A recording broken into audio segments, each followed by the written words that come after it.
बिस्मिल्लाहिर्रहमानिर्रहीम। अस्सलाम वालेकुम वीवर्स। आज ये वो चीज़ें हैं जो हर घर में, हर किचन में मौजूद होती हैं, रोज़ाना खानों में इनका इस्तेमाल करते हैं और आसानी से घर में होती हैं। इनको हम कितनी बीमारियों में किस तरह इस्तेमाल कर सकते हैं, आम लोग ये नहीं जानते हैं। तो सबसे पहले मैं बताऊंगी हल्दी के बारे में। हल्दी रोज़ाना के खानों में पड़ने वाला एक आम सा मसाला है जिसको सिर्फ खानों में ही इस्तेमाल के लिए समझा जाता है, जबकि हल्दी को सदियों से कुदरती तौर पर एंटीबायोटिक माना जाता है। ये जिस्म की सूजिश को कम करती है, ज़ख्मों को जल्दी भरती है और क़ुव्वत मुदाफ़ियत को मज़बूत करती है। हल्दी को ख़ास तौर पर जो है लोग दूध में मिलाकर पीते हैं। इसके अलावा भी इसको बहुत सी बीमारियों में इसका इस्तेमाल होता है। मैं आपको इन तमाम चीज़ों का आखिरी में बताऊँगी कि इन्हें किस तरह इस्तेमाल कर सकते हैं। मैं फ़िलहाल आपको थोड़ी थोड़ी लाइन बता रही हूँ कि आप इसे किस तरह से और किस चीज़ों में इस्तेमाल कर सकते हैं, अकेले भी और मुख्तलिफ़ चीज़ों के सबके साथ भी। तो दूसरी जो चीज़ आप देख रहे हैं वो है दालचीनी।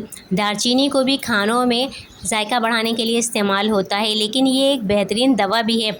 ये शुगर के लिए बहुत अच्छी होती है और कोलेस्ट्रॉल को भी काबू में रखती है। शुगर कोलेस्ट्रॉल दोनों के लिए इसका पाउडर मुख्तलिफ़ तरीक़ों से इस्तेमाल किया जाता है। इसके अलावा ये वज़न कम करने और दिल की सेहत को बेहतर बनाने में भी बहुत फ़ायदेमंद है। इसका पाउडर भी बना सकते हैं और इसको पीसकर भी इस्तेमाल कर सकते हैं। अब ये एक और चीज़ है मेथी दाना। मेथी दाना ज़ियाबतीस के मरीज़ों के लिए कुदरती दवा है। शुगर को काबू में रखती है, कोलेस्ट्रॉल ये भी कम करती है और शुगर के दर्द के लिए भी कारआमद होती है। बच्चों को दूध पिलाने वाली ख़वातीन इसका इस्तेमाल करें तो इससे दूध में इजाफ़ा होता है। अब एक और चीज़ है अजवाइन। अजवाइन गैस और अफारा बदहज़मी को ख़त्म करने के लिए मशहूर है। खाने के बाद पेट में दर्द या अफारा हो तो अजवाइन फ़ौरन आराम देती है। ये दमे और सांस की तंगी में भी फ़ायदेमंद समझी जाती है। अब ये जो चीज़ है अदरक।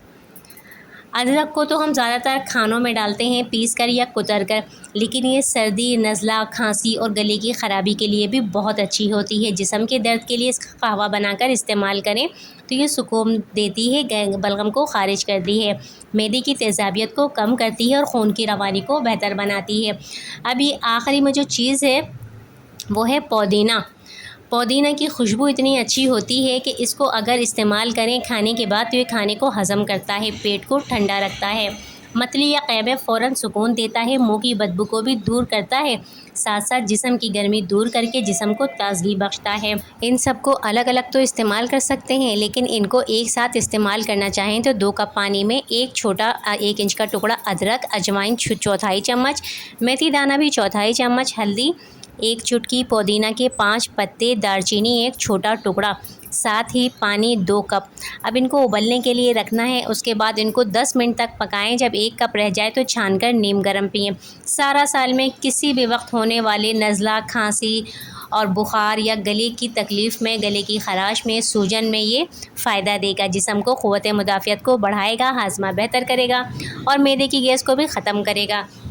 तो इस तरह आप पूरे साल में किसी भी वक्त गले, खांसी, गले के मसाइल के लिए इसको इस्तेमाल कर सकते हैं। वीडियो पसंद आई हो लाइक, कमेंट, शेयर कीजिएगा। इजाज़त दीजिए। अल्लाह।